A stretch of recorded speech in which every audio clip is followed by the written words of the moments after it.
Et je voulais encore une fois féliciter vraiment l'organisation pour cet événement Faire Bloc, Faire Peuple, toutes les associations, toutes les orgas qui sont là aujourd'hui, vraiment un taf de malade. Et bien sûr, un merci très très particulier à Coxinou et à Imen et à toutes les personnes. Moi, c'est vous qui êtes venus moi, c'est vous mes contacts, donc je parle de vous et c'est normal, c'est mérité. D'accord, c'est mérité. Et bien sûr, il faut suivre la chaîne Twitch Coxinou, tu live à peu près toutes les semaines. Hein. Voilà, moi j'y suis de temps en temps, mais voilà, il n'y a pas de replay. Il n'y a pas, parce que voilà, il n'y a pas de replay. Donc il faut voir en live, ou sinon, voilà. Donc let's go avec Tatiana Guille pour Action, Justice, Climat. Vas-y, je te laisse la parole. Merci. Bonsoir. Merci beaucoup pour l'invitation. Donc je fais partie de l'organisation qui s'appelle Action Justice Climat, qui est à Lyon. C'est un réseau, il y a plusieurs groupes qui existent en France. Et donc je suis dans ce collectif depuis 5 ans et je suis porte-parole de cette organisation. Et un des rôles que j'ai dans cette organisation, c'est de parler des sujets de lutte contre l'extrême droite et de faire un lien avec une interorga, donc un regroupement d'organisations qui s'appelle Fermons le locofasciste. Je vous parle de ça parce que je vais revenir après là-dessus, vu que l'idée de faire un front populaire de lutte, ça me semble assez intéressant de préciser ça. Dans les collectifs que je voulais remercier aussi, il y a le collectif citoyen du 8e Masse Critique et notamment Radija qui nous a invités pour participer à cet événement. Et avec qui on a fait donc avant une manifestation ce matin. On est arrivé jusqu'ici donc de Jean Masset en faisant donc une marche des résistances qu'on a organisée avec des mouvements écolos, des mouvements décoloniaux, des mouvements féministes, des mouvements sociaux et des mouvements antiracistes. On est très content d'avoir réussi à faire cette marche, d'être arrivé ici, de donner du sens à ça. C'est une marche qui s'est faite au niveau national. Qui répond à l'appel de peuples autochtones d'Amérique du Sud. Parce que donc il va y avoir la COP 30 qui va se faire au Brésil et que les peuples autochtones en ont un peu marre qu'on se foute de leur gueule en faisant encore des COP et des COP pour faire croire qu'il y a des choses qui vont changer, que ce soit sur le sujet d'écologie mais aussi sur les sujets décoloniaux, sociaux, antiracistes qui sont liés à ça. Et c'est pour ça qu'aujourd'hui, on a fait cette marche, qu'elle est annoncée comme ça et qu'elle est intersectionnelle, donc dans les luttes, qu'elle parle de différents sujets parce que ça a du sens uniquement si on fait les choses comme ça, si on fait les choses ensemble. On a donc cette marche, elle arrive à un moment où, à une date où on a encore une nouvelle actualité, on va dire. Il y a une nouvelle limite planétaire qui vient d'être dépassée, c'est celle du fait d'acidification des océans. Et c'est important de parler de ces limites qui sont touchées et d'en parler avec nos mobilisations, parce que les plus touchés par ces activités, ces choses qui changent au niveau de l'écologie, du climat, par la crise climatique, c'est les personnes les plus pauvres, les populations qui vont être racisées, les femmes. En fait, la crise climatique, la crise écologique, de manière générale, c'est un amplificateur d'inégalités. C'est une inégalité, on en a parlé déjà pendant la journée, il y a eu plein d'ateliers dessus pour parler de causes sociales, etc. L'écologie, ça va là-dedans parce que ça va amplifier plein d'injustices. On parle notamment de racisme environnemental. Le racisme environnemental, c'est le fait que les personnes qui vont être racisées se retrouvent les plus touchées donc, par la crise climatique. Ça se retrouve au niveau international avec les pays les plus touchés par le changement climatique. Ça se retrouve aussi à un niveau d'une ville, au niveau des quartiers. Ça va se retrouver dans les logements, la façon dont les logements sont faits, comment les logements les moins les plus pauvres vont être moins adaptés, par exemple, aux fortes chaleurs. Ça va se retrouver dans les pollutions aussi, quand on se retrouve en périphérie d'une ville.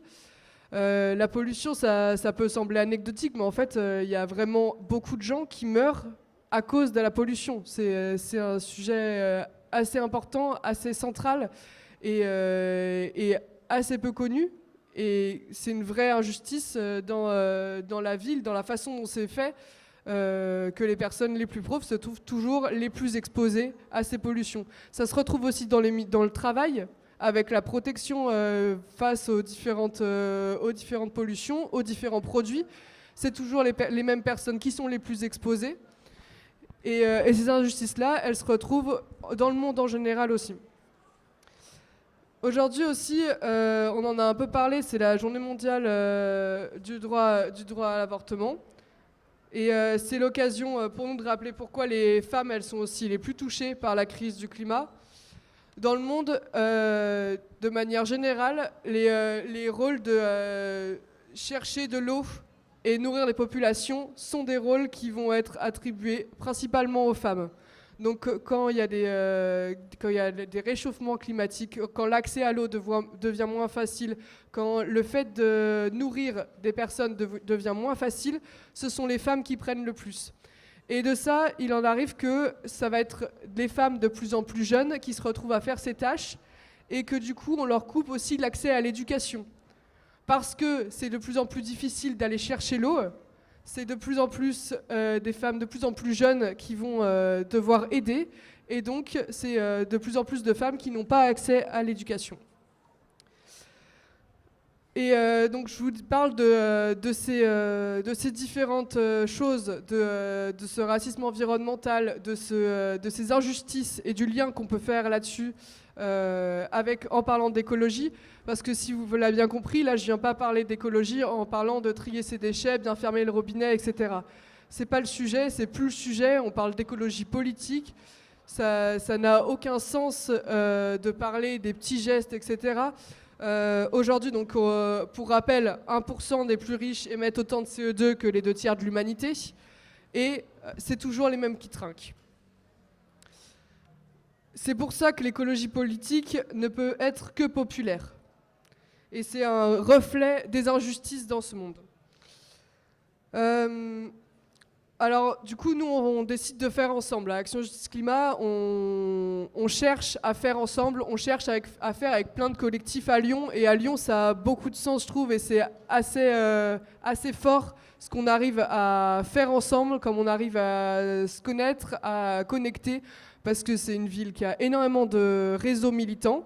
On a plein de réseaux militants ultra variés, mais en même temps, ça reste une ville à taille humaine où on se connaît, qu'on a envie de faire ensemble et où ça a beaucoup de sens de faire ensemble.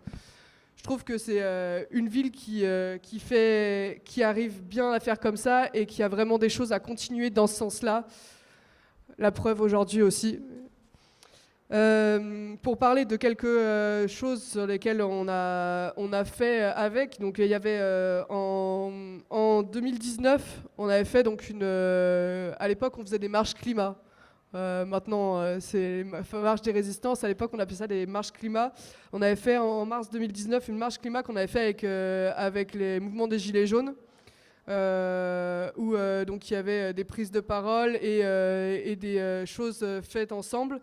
On avait aussi fait un événement, donc on a un lieu qui sert beaucoup à faire en commun, qui est l'Alternative Bar dans le centre de Lyon, qui est aussi un lieu qui nous permet beaucoup de faire des choses en commun avec plein d'organisations.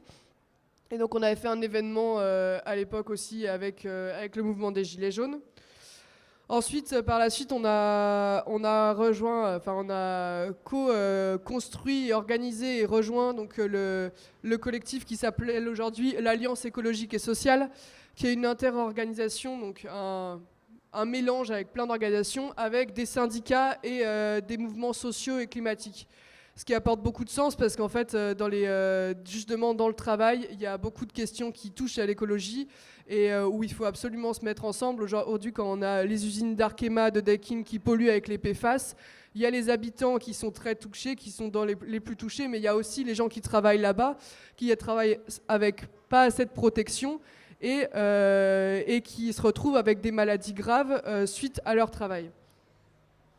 Il y a aussi d'autres collectifs qu'on a rejoints. Il y a le collectif Soutien Migrants 69, qui est du coup un collectif avec plein d'organisations lyonnaises qui se mobilisent pour apporter du soutien et faire parler du sujet de l'accueil des migrants à Lyon et de pas mal de scandales autour de ça. Il y a le collectif aussi qu'on a rejoint qui s'appelle Fermons le loco-fasciste, qui est pareil, qui est une interorga qui réunit beaucoup de monde, des partis, des syndicats, des orgas sociaux, des orgas antiracistes, plein d'orgas différents, pour fermer le loco-fasciste. Là aussi où ça a du sens de faire front, d'être ensemble, c'est évident. C'est qu'en fait, une orga qui va parler du sujet à Lyon, ça permet pas de faire sortir ce sujet. On a besoin d'être plusieurs, on a besoin d'être ensemble, on a besoin de tous en parler et on a besoin de faire bloc là-dessus. Il y a le collectif aussi que je vais citer, qui est aussi un gros collectif à Lyon, qui s'appelle le collectif Droits des femmes 69, où pareil, c'est plein d'orgas à Lyon qui se mobilisent ensemble pour parler de ce sujet-là. Donc faire ensemble, faire bloc, on connaît, on sait faire. Et il y a plein de moments où il faut le faire absolument, il y a plein de moments où ça a du sens de le faire, mais en soi, les bases, elles sont là. On parle de plein de sujets, on en parle ensemble, et on fait des choses ensemble. Et on arrive à faire des grandes choses ensemble, des grandes manifestations, à se mobiliser au bon moment, à faire des choses qui peuvent faire bouger, qui peuvent faire parler de sujets. On a j'ai un petit peu parlé de l'Alternative Bar, donc le lieu qu'on a donc dans le centre de Lyon, qui est donc un bar, mais qui est aussi un lieu de programmation militante, où ça a beaucoup de sens pour nous, parce qu'en fait on fait en sorte qu'il y ait beaucoup de gens de collectifs différents, plus ou moins grands, qui viennent et qui fassent des choses là-bas. C'est un lieu de réunion qu'on prête à plein de collectifs, c'est une base militante, c'est un lieu aussi où on a du matériel, où on a du stockage de matériel, qui permet de prêter du matériel à des orgas qui en ont besoin, des sonos, etc. Toutes ces choses-là, elles peuvent paraître anecdotiques, mais c'est hyper important pour nos luttes, pour avoir des bonnes bases et pour apprendre à faire ensemble. Les autres choses aussi qui font qu'on va faire ensemble avec plein d'orgas, ça va être le fait de se positionner sur les sujets importants. Depuis février 2024, on s'est positionné sur la Palestine dès le début, alors que en tant qu'orga climat, on n'est pas toujours les premiers attendus là-dessus, mais en fait c'est important parce qu'on a besoin de faire ensemble, on a besoin d'être solidaires et d'être avec les autres collectifs. Sur ces sujets-là, je vais juste vous parler en plus d'une date qui arrive bientôt, c'est le 18 octobre, où on va faire les forums sociaux antifascistes au CCVA à Villeurbanne, avec plein d'orgas. Du coup, c'est les orgas du collectif Fermons le loco-fasciste, où on fait encore une fois un truc ensemble, en commun, pour parler du sujet, pour des sujets de l'antifascisme. Et on va bientôt du coup sortir la programmation sur cet événement. Merci, je vais laisser la parole. Merci beaucoup. Alors, c'est pas que je veux te brider, mais voilà, il faut qu'on essaye de tenir le timing au maximum. Donc voilà, c'est pour ça que je me suis permis de te demander de conclure. Merci beaucoup. Donc, alors mon téléphone s'est éteint, donc j'ai oublié ton prénom. Je sais que c'est Guy, ton nom de famille, mais ton prénom ? Tatiana, Guy de Action Justice Climat, merci à toi. Et en deuxième, je crois que c'était vous, Abdelkader, je crois. Hein. Non, mais parce qu'il y a un ordre qui avait été défini, donc j'essaie de le respecter. Et donc, toujours sur cette question d'un front populaire des luttes, voilà, Tatiana nous a apporté sa vision, ses propositions. Et maintenant, on va écouter donc Abdelkader Lamar, député LFI. C'est du Rhône, c'est le Rhône. Voilà, 7e circonscription du Rhône. Et donc, on vous écoute tout simplement. Bonjour, vous m'entendez ? Merci pour l'invitation. Moi, la question qui est posée, c'est comment on fait convergence des luttes. Moi, je préférais d'abord qu'on se pose la question, c'est pourquoi, c'est pour quel objectif ? Pour moi, c'est très important qu'on se dise pourquoi. Parce que si on dit comment faire une convergence ou comment faire un front populaire, limite, les partis nous ont donné un exemple, ils ont fait le nouveau front populaire. Donc si on veut trouver comment faire, on peut dire, bah, tiens, ils l'ont déjà fait, donc on doit les soutenir, et ce front populaire existe déjà. Mais est-ce que ça suffit? Est-ce que c'est aux partis politiques de s'emparer un petit peu de la destinée du pays, de ce qu'on va vivre ensemble? Moi, je considère que non. Et en tout cas, ça a été le sens de ma démarche. Moi, je ne fais pas partie de ce monde politique, je l'ai rejoint très tard. Je viens d'un quartier qui s'appelle Vonvelin et j'ai milité pendant très longtemps. À l'époque, les réseaux sociaux n'existaient pas. Donc on a milité dans l'anonymat, on était invisible. On a porté des luttes, des combats avec des réussites, beaucoup d'échecs. On y a lissé des vies, des gens sont morts, justement aussi pour porter nos combats et nos luttes. Et à un moment, on s'est dit, il y avait les élections 2022, on s'est dit, est-ce que nous, les quartiers, on doit s'engager dans ce combat politique? Et ça m'amène à une question, en fait, puisqu'on est là peut-être un petit peu pour réfléchir, pour pouvoir se dire comment on va faire convergence. Première question, c'est déjà les quartiers, est-ce qu'on peut les considérer comme une force politique? Parce que tout le monde parle des quartiers populaires. D'ailleurs, on pourrait se poser la question sur c'est quoi la définition d'un quartier populaire, parce que je suis sûr que si je pose la question ici, on aura autant de définitions que de personnes. Voilà. Par contre, on peut se mettre d'accord sur au moins une caractéristique commune, c'est que les quartiers, c'est là où il y a des dysfonctionnements sociaux, économiques, les inégalités, la discrimination. Voilà. Donc la question que nous, on s'est posée, c'est en tant que militants issus des quartiers, est-ce qu'on peut représenter une force politique? En tout cas, ouais, est-ce qu'on représente une force politique? Si oui, ou non, alors nous on est convaincus que oui, donc comme on est une force politique, c'est maintenant comment on fait pour la structurer. Et donc la structurer, est-ce qu'on crée une association, un syndicat, un collectif, etc. Et donc en 2022, on a créé un collectif qui s'appelle On s'en mêle, qui est là-bas justement, donc on s'en mêle au niveau national, et en tant que collectif, on s'est engagé dans la bataille politique avec ce fameux nouveau front populaire. Pourquoi je vous dis ça? Je vais le dire, même si bon, j'ai un petit peu honte, je vous assure, de là où je viens, du quartier, depuis que je suis député, je découvre plein de choses, plein de collectifs. Je ne savais même pas que tous ces collectifs existaient. Vous savez, quand vous êtes dans un quartier, vous êtes en immersion totale. Vous ne voyez pas ce qui se passe ailleurs. Et quand vous sortez, vous voyez qu'il y a d'autres acteurs qui sont aussi sur des combats, qui sont aussi sur des luttes. Et du coup, on se dit, bah oui, pourquoi pas faire convergence? Mais en tout cas, il faut aussi venir s'intéresser à ce qui se passe dans nos quartiers. Donc, dans nos quartiers, dommage, il y a quelques militants ici de On s'en mêle qui pourraient aussi venir en témoigner. On a une histoire des luttes. Et cette histoire des luttes, quand on s'engage en politique, en tout cas, ça a été le sens de mon engagement, parce que je vous avoue qu'en tant que député aujourd'hui, c'est pas facile.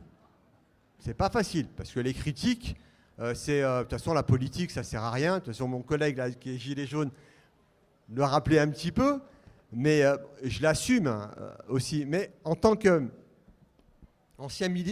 militant des quartiers, il y a un moment, il faut qu'on se pose la question, nous qui sommes des quartiers, c'est est-ce qu'on doit s'engager en politique ou pas? Donc, je reviens à mon préambule, c'est pourquoi faire en fait? Si on fait une convergence des luttes, c'est pour quel objectif? Si c'est pour se réunir et dire ouais, on va se battre pour tel et tel sujet, ok, on l'a dit, mais comment on fait pour y arriver concrètement? Et nous, dans les quartiers, pendant des années, on est venu nous voir, on nous disait venez, on va se battre, on se bat ensemble, mais derrière, pour aucun résultat. Pourquoi? Parce qu'on nous disait non, mais vous inquiétez pas, la politique, c'est pas fait pour vous.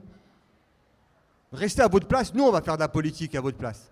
Donc moi, aujourd'hui, ce que j'ai vraiment envie de dire, c'est que, ok, convergence des luttes, mais avec un objectif, en tout cas moi qui suis un militant issu des quartiers, et je sais ce que c'est que la misère sociale, je sais ce que c'est que la galère, je sais ce que c'est que les violences policières, je sais ce que c'est que les discriminations.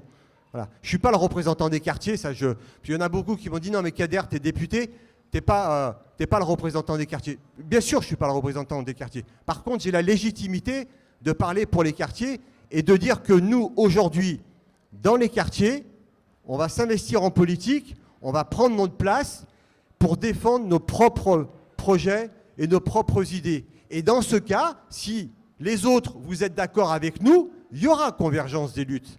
Mais on ne fera pas le contraire. Je ne dirai pas, OK, on se réunit, convergence des luttes et on verra ce qu'on fait. Non, aujourd'hui, nous, dans les quartiers, c'est un seul objectif, c'est de prendre le pouvoir. On prend le pouvoir, pourquoi? Parce que moi, j'ai manifesté, pas de justice, pas de paix. Je l'ai fait pendant des années. Mais aujourd'hui, qui fait la justice? Qui fait la justice? C'est le pouvoir qui fait la justice.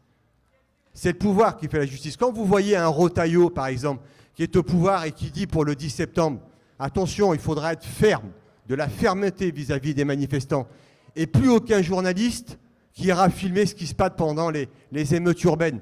En fait, ce qu'il était en train de dire, c'est ce que nous, dans les quartiers, on a vécu depuis 40 ans. La fermeté, à chaque fois qu'on a voulu se battre, ou qu'on s'est battu, qu'on faisait des révoltes urbaines, eux qui qualifiaient ça d'émeutes urbaines, nous on l'avait la fermeté. Ils venaient, ils nous tapaient dessus. Ce que les Gilets jaunes ont découvert 30 ans ou 40 ans après.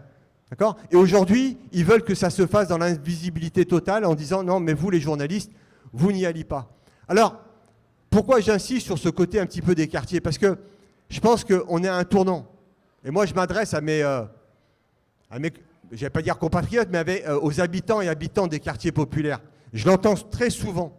Là où je vais, on me dit « Ouais, mais Kader, on ne les voit pas, les habitants des quartiers. Ils ne sont pas dans les manifestations. Ils ne sont pas avec nous. Moi, je suis à France Insoumise. J'ai adhéré à ce mouvement. Ouais, mais Kader, on ne les voit pas dans les groupes d'action. » Donc, moi, ce que j'ai envie de dire à ces gens-là, c'est que, bah oui, c'est normal parce qu'on n'a pas la même manière. Ce n'est pas la même forme d'engagement et de militantisme.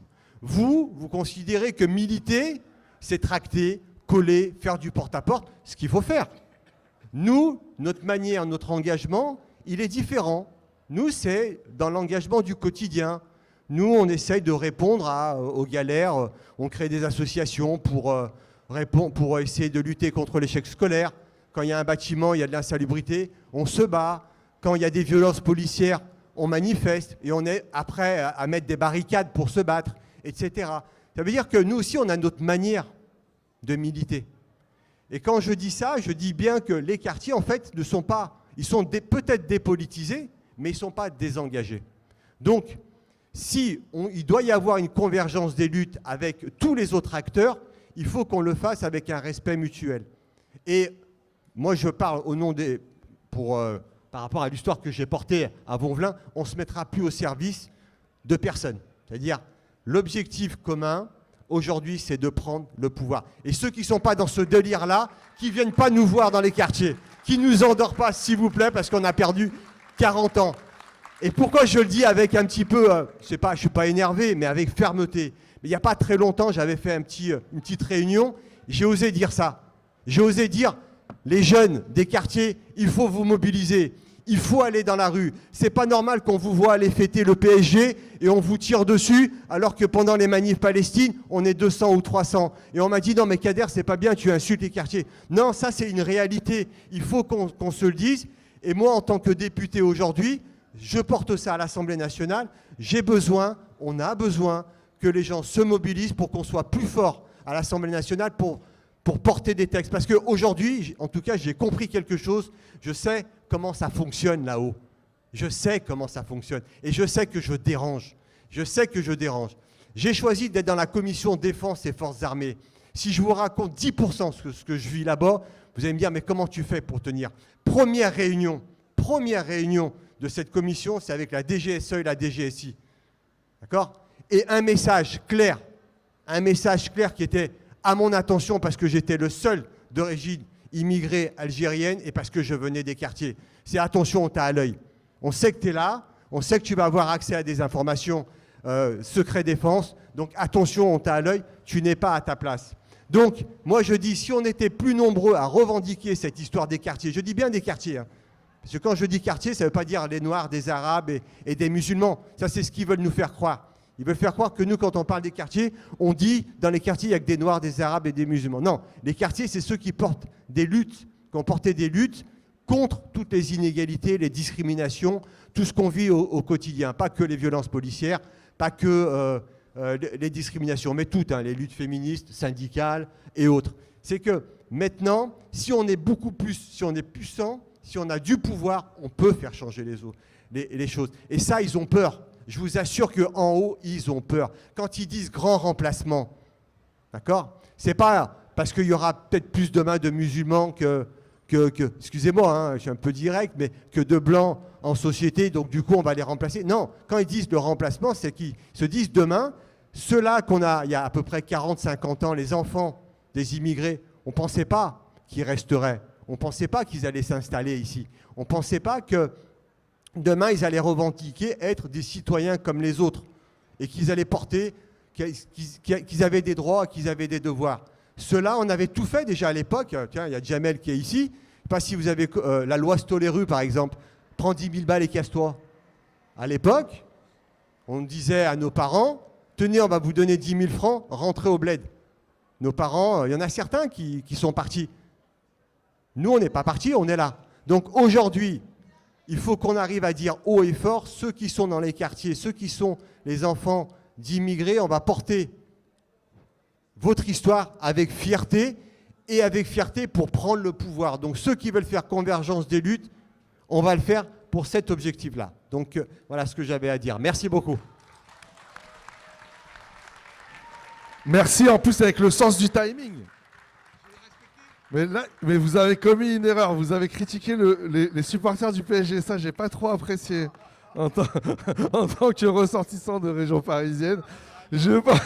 Non, mais moi, je respecte l'OL, les Lyonnais, tout.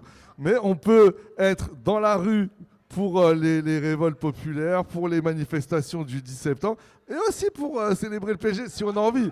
Les deux, les trois, ouais, bien sûr.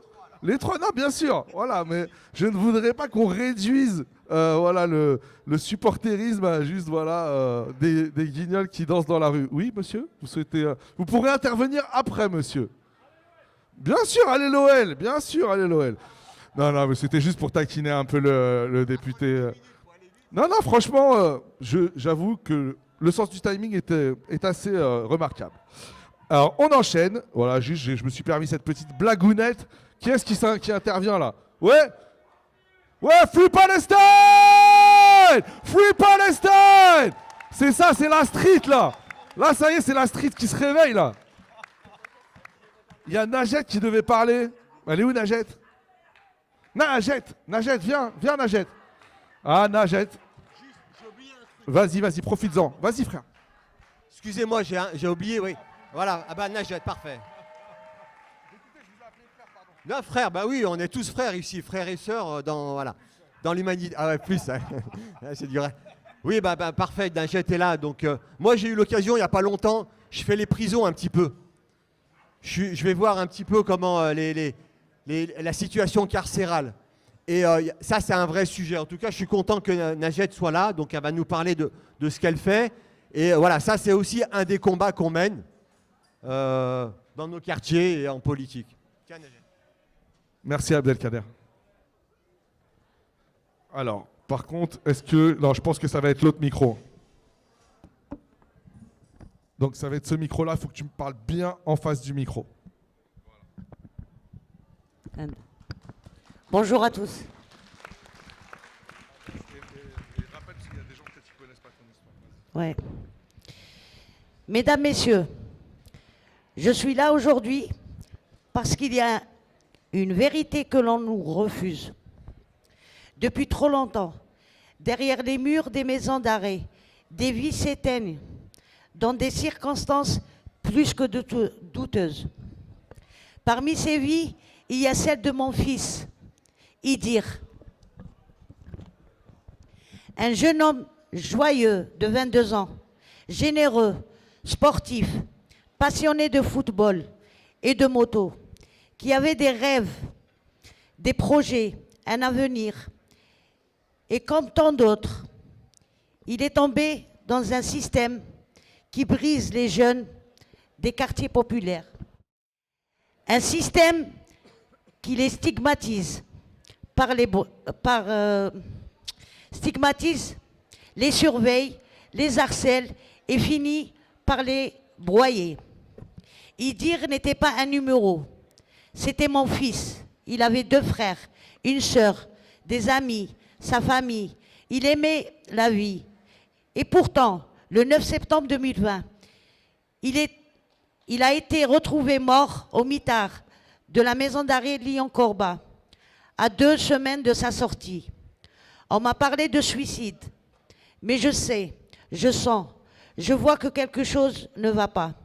Comme tant d'autres familles, j'ai découvert des incohérences, des silences, des blessures qui posent plus de questions que des réponses.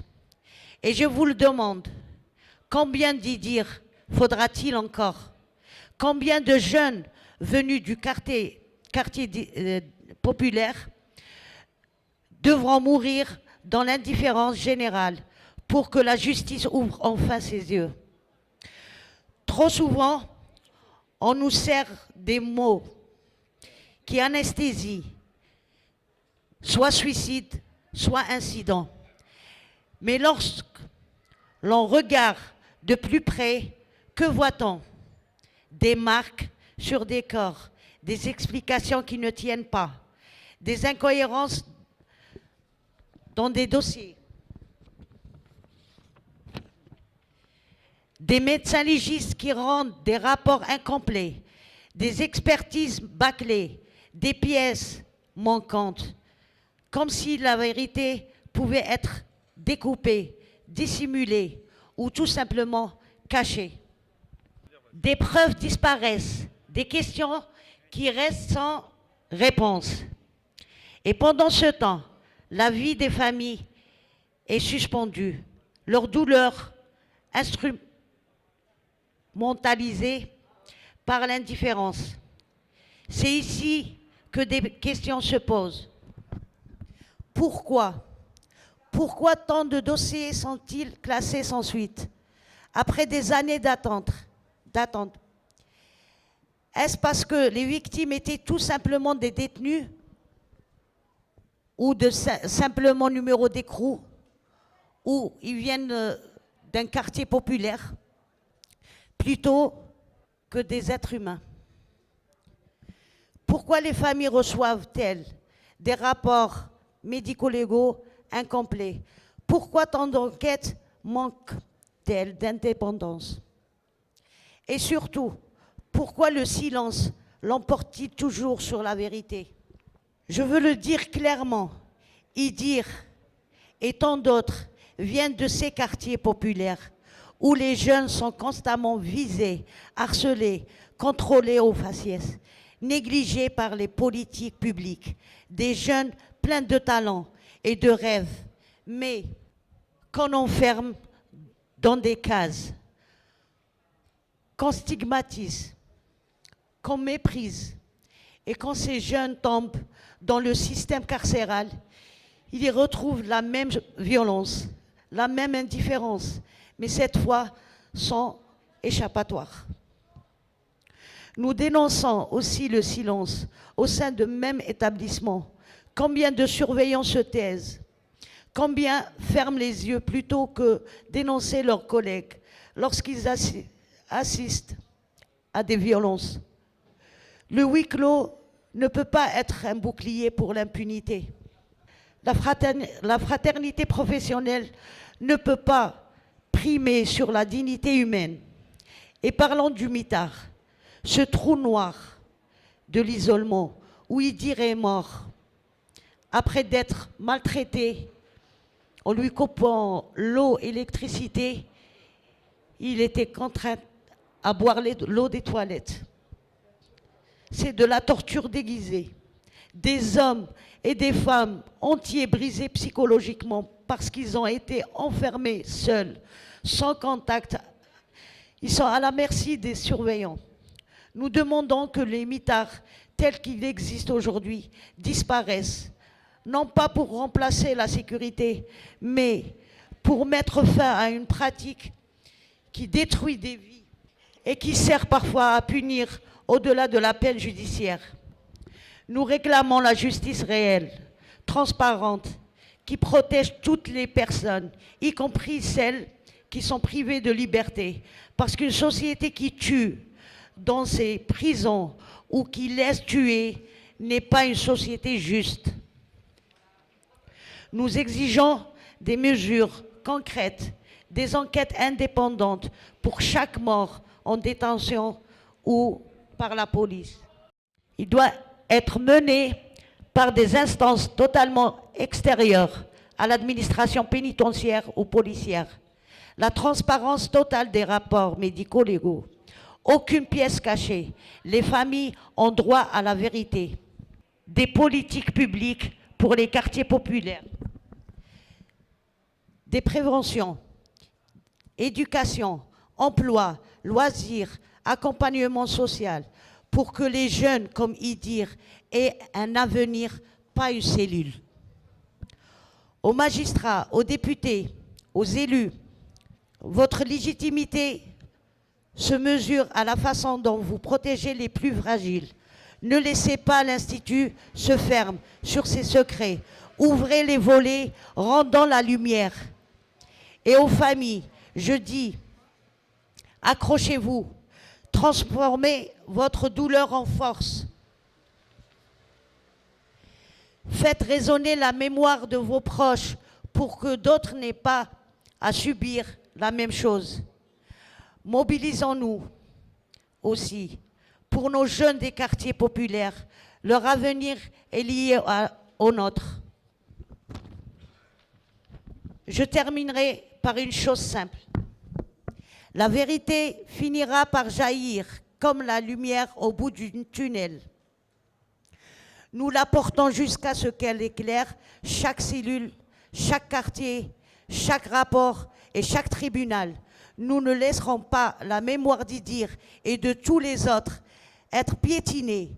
Nous voulons justice, nous voulons dignité et respect. Nous voulons compte rendu et des responsabilités pour Idir, pour nos morts, pour les vivants, pour la justice. Plus jamais ça. Merci.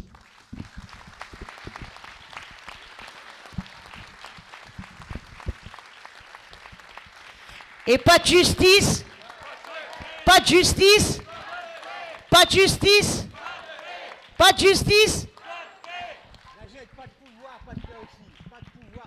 pas de pouvoir, pas de peuple, pas de pouvoir, pas de pouvoir, pas de pouvoir, pas de pouvoir. Merci beaucoup, Najet. Tu as inventé les 5 minutes qui durent 10 minutes. Et c'était ultra touchant. Et voilà, dans ces cas-là, il faut, comme on dit, sans transition. Mais c'était très fort. Et ce combat-là, voilà, c'est le nôtre aussi, quoi. C'est le nôtre aussi. Donc, merci à Najet.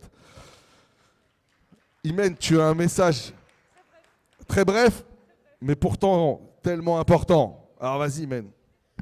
Merci de me donner la parole, Samir, et merci à Najet pour cette prise de parole extrêmement importante. On va continuer de te soutenir. C'est juste pour vous remercier tous et toutes d'être là et vous dire que n'hésitez pas à faire passer le mot qu'on a toujours des camarades en garde à vue pour leur action de soutien au peuple palestinien et contre l'agression publicitaire. Les militants écologistes et les militants de soutien à la Palestine sont toujours gardés à vue. On va rapidement aller les rejoindre au commissariat tout de suite pour 18h30.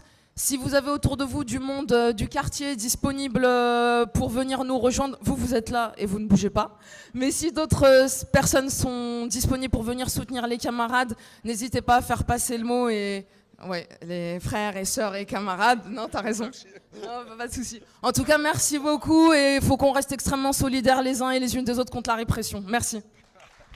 Ah, c'était juste pour t'embêter un peu, parce que nous, souvent, pour plaisanter, nous, il n'y a pas de camarades, il y a des sœurs, il y a des frères. Voilà.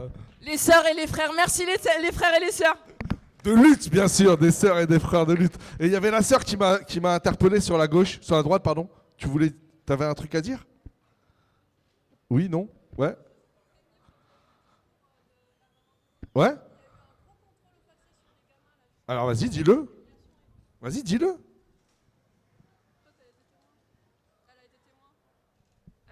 Il y a la police qui vient de passer, qui vient de contrôler des jeunes, littéralement au faciès, il y a quelques minutes.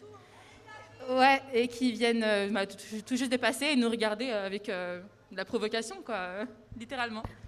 La police, quoi, j'ai envie de dire. La police. Alors, ça serait un trop vaste sujet à lancer maintenant, mais merci pour l'info. Et puis soyez vigilants. Hein. Alors, on enchaîne. Et à présent, je crois qu'il s'agit de Jean-Louis. C'est à toi, je crois. Hein. Jean-Louis Desplanques, gilet jaune, mais je suis sûr bien plus que ça. Tu veux mon micro? Vas-y. Alors, bonjour. On l'applaudit.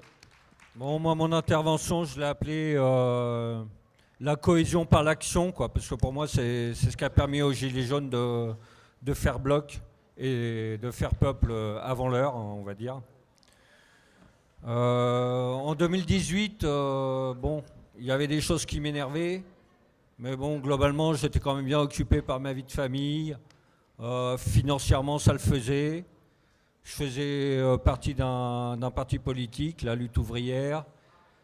J'étais syndicaliste, là je faisais partie de la CGT. Donc le mouvement des Gilets jaunes, quoi, je me sentais pas vraiment concerné par ce mouvement, quoi. Au départ, j'avais pas prévu de le faire. Mais bon, à l'époque, je le faisais déjà. Je signais des pétitions et j'avais signé l'appel, la pétition des Gilets jaunes là, contre la hausse des prix du gasoil. Les premières semaines, bon, j'ai des camarades de lutte ouvrière qui avaient été à Bellecour, qui m'avaient dit ouais, il y a beaucoup de fachos, ils sont pas prêts à faire grève, bon, c'est pas intéressant comme mouvement. Mais je suis quelqu'un de curieux, je suis quelqu'un d'attentif aux autres, j'y suis allé. Et là, j'ai discuté avec les gens, j'ai découvert des situations personnelles. Bon, même en étant syndicaliste, même en étant politisé, quoi. Bon, il y avait des situations là, je pensais pas que ça existait en France, quoi. Et il y a aussi la répression policière, hein, des premières semaines qui avait été. Je suis tombé sur des gens terrorisés, quoi, qui pensaient qu'à une chose, se tirer parce que ils n'avaient pas envie de se refaire taper comme la semaine précédente, quoi. Et du coup, bah, j'ai participé, là, je revenais régulièrement. Bon, bah, d'abord, je venais juste aux manifs du samedi.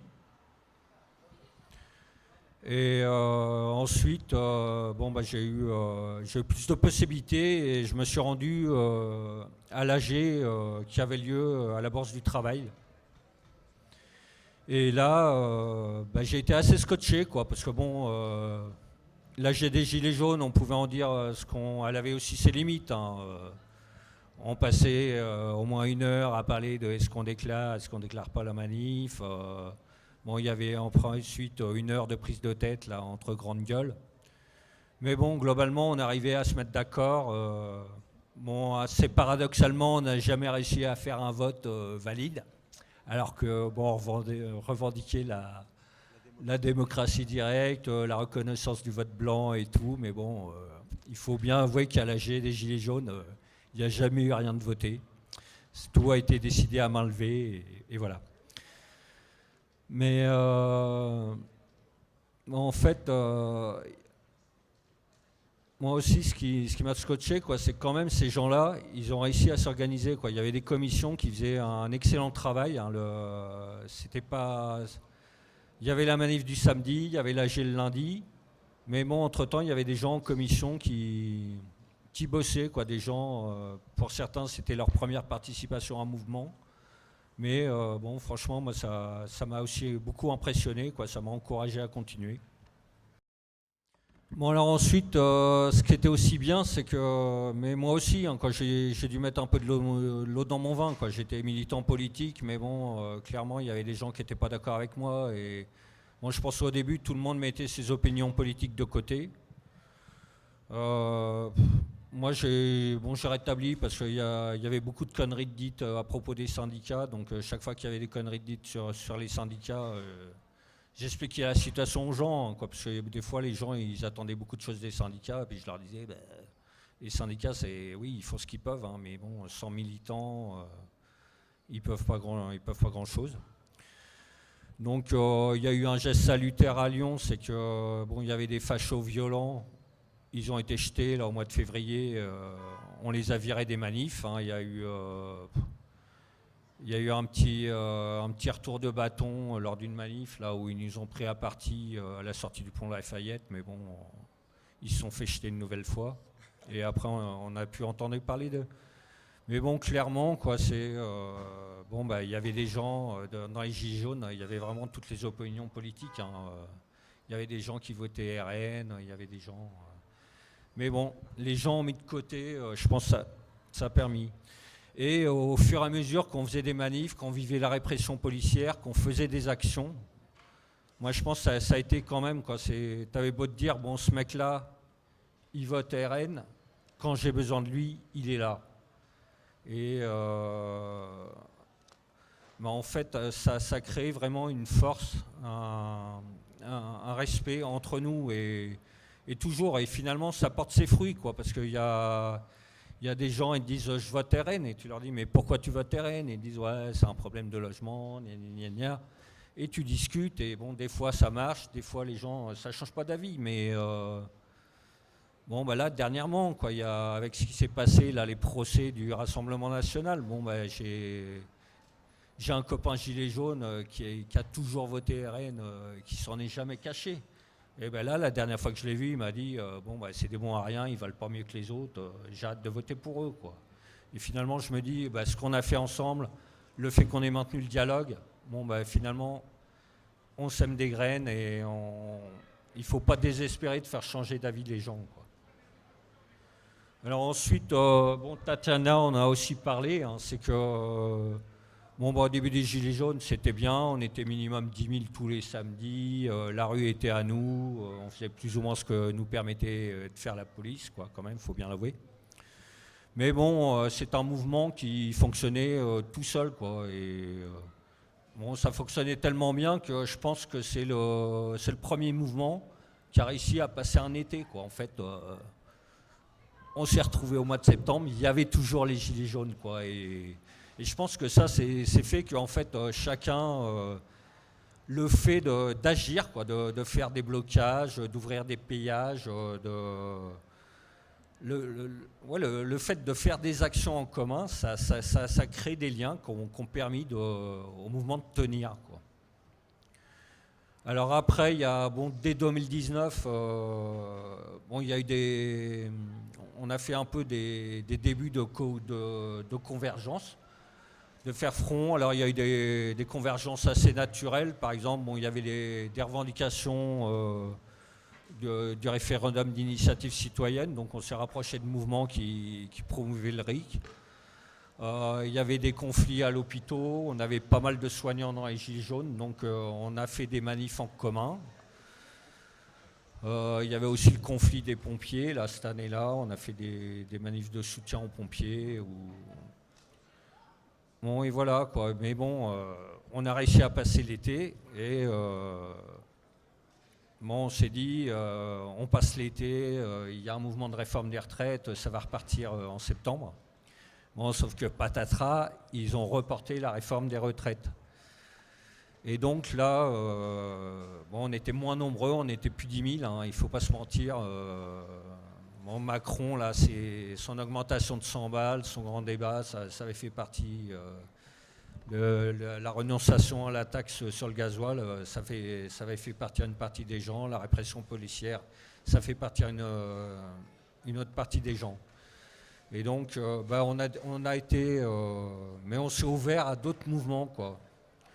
On a, oui, dans les mouvements naturels aussi, ce qui s'est fait, c'est vu la répression policière qu'on subissait, on s'est rapproché naturellement des mouvements là, de l'association des victimes de crimes sécuritaires. On a, depuis ce temps-là, on fait toujours les manifs en commun. Là. Il y a deux ou trois manifs par an, on les fait avec cette association. Bon, on s'est organisé face à la répression, la caisse de Sceaux. On a découvert des nouveaux lieux, le CG, l'Alternative Bar, les Clameurs, bon, des lieux militants. Et bon, bah, après, en septembre, on est rentré vraiment dans une phase de... on a participé à des co-orgas, ce qui nous a permis de rencontrer beaucoup d'associations, de se rapprocher des syndicats, de se rapprocher de certains partis politiques. Mais bon, en fait, de se constituer un réseau, et je pense que c'est important de... Tatiana l'a dit tout à l'heure, hein, c'est vrai qu'à Lyon, il y a quand même un réseau qui existe. Et je pense que les Gilets jaunes, ils sont quand même pour quelque chose, quoi, parce que en fait, on participait un peu à tous les combats, parce qu'on a fait des coordinations avec un peu tout le monde, avec plus ou moins de succès. Hein. Il y avait, avec les mouvements écolos, ça s'est plutôt bien passé. Avec l'association des victimes de crimes sécuritaires, ça s'est bien passé. Avec les infirmières, ça s'est plus ou moins bien passé, parce que quand on se pointait à 10 000 gilets jaunes et qu'il y avait 200 syndicalistes, les gilets jaunes, ils avaient du mal à comprendre pourquoi il y avait aussi peu de grévistes, pourquoi il y avait aussi peu de blouses blanches, quoi. Bon, pareil, on a fait de la pédagogie. Mais voilà, puis il y a des fois, mais on a découvert aussi les façons de lutter d'autres personnes. Depuis le début, on avait découvert les façons de lutter du bloc. Hein. Après, il y a certaines associations comme la Jeune Garde ou les syndicats, on avait un peu de mal, on avait une petite allergie avec les services d'ordre. Et des fois, ça posait des problèmes en manif parce que on se fritait avec le service d'ordre des syndicats ou de la Jeune Garde. Il y a eu des accidents de parcours, et c'est pareil, il y a eu des modes de fonctionnement avec... par exemple, les mouvements féministes ou les mouvements antiracistes ou les mouvements des minorités de genre, clairement, quoi, des fois, il y avait des modes de fonctionnement qu'on découvrait. Et puis pareil, hein, les Gilets jaunes, comme je le disais tout à l'heure, il y avait tous les horizons. Clairement, les Gilets jaunes, les gens n'étaient pas tout blancs, tout gris. Hein, chacun avait ses défauts, il y avait des racistes, il y avait des xénophobes, il y avait des antisémites, il y avait des homophobes, il y avait des... et des fois, il y avait une réflexion... Ouais, mais on s'entendait bien. Mais donc... mais surtout, quoi, le fait, toutes les actions qu'on a fait, parce qu'il y avait les manifs du samedi, mais en fait, il y a aussi beaucoup d'autres choses de mise en place. Hein. Il y a eu des maraudes... des ouvertures de péage, des interpellations de députés. On a interpellé M. Collomb. Il y a eu des investissements, il y a eu des tentatives de faire des listes gilets jaunes aux élections. Les gilets jaunes, ce n'était pas que des gens là, qui manifestaient le samedi. Hein. Mais du coup, quoi, honnêtement, quoi, au bout de... il y a des choses qui nous ont fait mal, hein, la Covid... Le résultat des élections de 2022, hein, si j'ai pas mon gilet jaune aujourd'hui, c'est parce que je l'ai abandonné place Guichard, parce que j'ai été dégoûté par le résultat des élections, quoi. On s'était battu en 2022, ça faisait 4 ans et demi qu'on se battait contre Macron, et aux élections, tout le monde, les gens revotent Macron, quoi. Donc... les Gilets jaunes, ça a été compliqué 2022. Ça a été compliqué pour les Gilets jaunes 2022. Et ouais, je vais conclure, mais pour moi, je pense que l'action, ça permet de découvrir un peu les autres, de savoir pourquoi les gens ne pensent pas comme nous. Et ça crée des liens, ça crée un respect. Et en fait, ça a permis de... C'est les bases, là. On a créé un réseau. On a découvert des nouvelles luttes, on a ouvert nos horizons militants, et je pense, alors après, est-ce que ça suffit ? Là, on a l'exemple du 10 septembre, là, on pouvait se dire, ça y est, quoi. À Lyon, tous les réseaux militants sont connectés, le 10, on peut tous faire quelque chose ensemble. Alors pourquoi ça n'a pas eu lieu ? Alors, je te pique la parole, mais parce que je pense que dans la partie échange, tu auras, je pense, peut-être des choses à dire. Mais voilà, ce que tu as brossé, c'est peut-être, tu vois, en parlant comme ça d'expérience vécue, justement, des possibilités, des pistes de comment on peut faire pour faire bloc. Je ne sais pas si tu partages ça, peut-être pas du tout, mais en tout cas, on a hâte d'entendre ta vision. Olivier Marbeuf, s'il vous plaît. Merci, merci. Bonsoir. Bonsoir. Ok. Normalement, on répond en fait, sinon moi je parle pas. Bonsoir. Ok, on est là. Tout le monde est là, ça va, c'est bon. Alors moi j'avoue, je me suis un tout petit peu refroidi et pourtant tout ce qui est dit est vraiment brûlant. Mais donc voilà, j'ai essayé de rebondir sur des choses qui ont été dites par les groupes de travail et puis par les personnes qui m'ont précédé pour qu'on essaye de tisser quelque chose ensemble. Déjà en fait, tout à l'heure dans l'intervention qui était autour des violences policières, j'ai entendu un peu une opposition qui est autour de la question de l'abolition versus réformisme. J'ai envie de dire que ça, en fait, c'est des choses qu'on doit essayer de modifier dans notre manière de penser. La question abolitionniste, elle doit plutôt s'intéresser à deux autres catégories beaucoup plus intéressantes pour nous, qui sont la question de la tactique et la question de la stratégie. Donc la stratégie, on va dire, c'est ce qu'on voit au long terme. Ce qu'on veut faire, c'est l'abolition, abolir des systèmes de domination. Pour ça, il faut des tactiques qui n'ont rien à voir avec des réformes. C'est-à-dire qu'il faut faire des actes dans lesquels il y a toujours de la tactique et il y a toujours de la stratégie. C'est-à-dire qu'on est toujours en train de penser à ce qu'on est en train de faire de plus. On n'est pas en train d'essayer d'améliorer les choses. Moi qui suis un représentant de ce mouvement décolonial, qui suis guadeloupéen, et c'est depuis cette perspective-là que je parle, c'est sûr que moi, j'ai pas envie en fait que les mouvements décoloniaux, et notamment de la Caraïbe française, soient là pour améliorer moralement en fait la gauche blanche. Ça m'intéresse pas tellement en fait. Les larmes blanches ne m'intéressent pas, donc on va les laisser de côté. On n'est pas là pour améliorer, donc on n'est pas là pour réformer.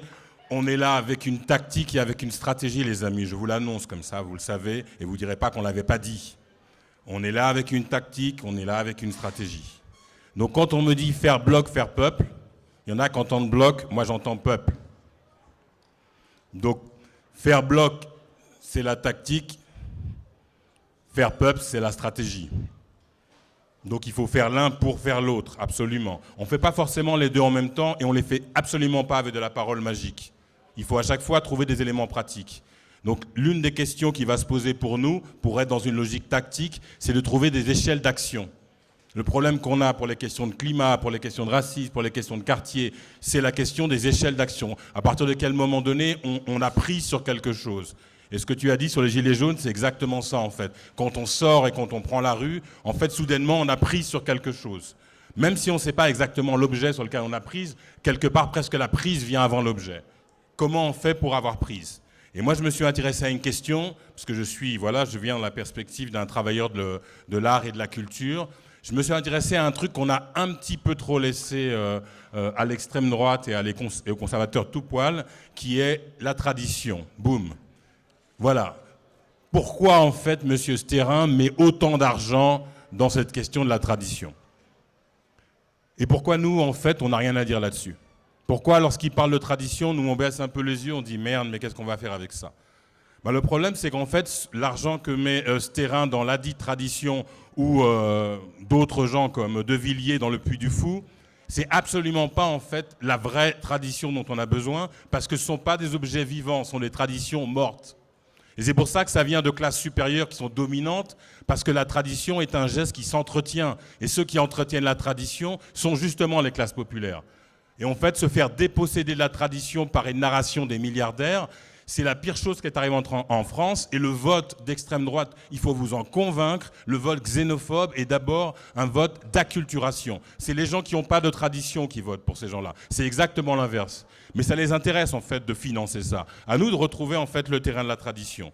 Moi, ce qui m'a intéressé dans les Gilets jaunes, j'ai pris ça par un endroit assez spécifique qui vient d'un endroit culturel pour moi qui m'est cher. Ce qui m'a intéressé dans les Gilets jaunes, c'est le fait qu'ils aient convoqué le carnavalesque. Pour moi, les Gilets jaunes, ils viennent avec cette notion du carnaval. C'est-à-dire, on va faire de la politique, mais à partir d'un ensemble de formes de mascarade. Et avec quoi ils renouent ? Ils renouent avec la capacité de ruse du monde populaire. Au lieu d'aller dans la direction de la respectabilité, On va me donner quelques euros de plus pour peut-être, selon le projet de Thatcher, Reagan, depuis les années 80, rêver de devenir une espèce de classe moyenne depuis ma classe pauvre.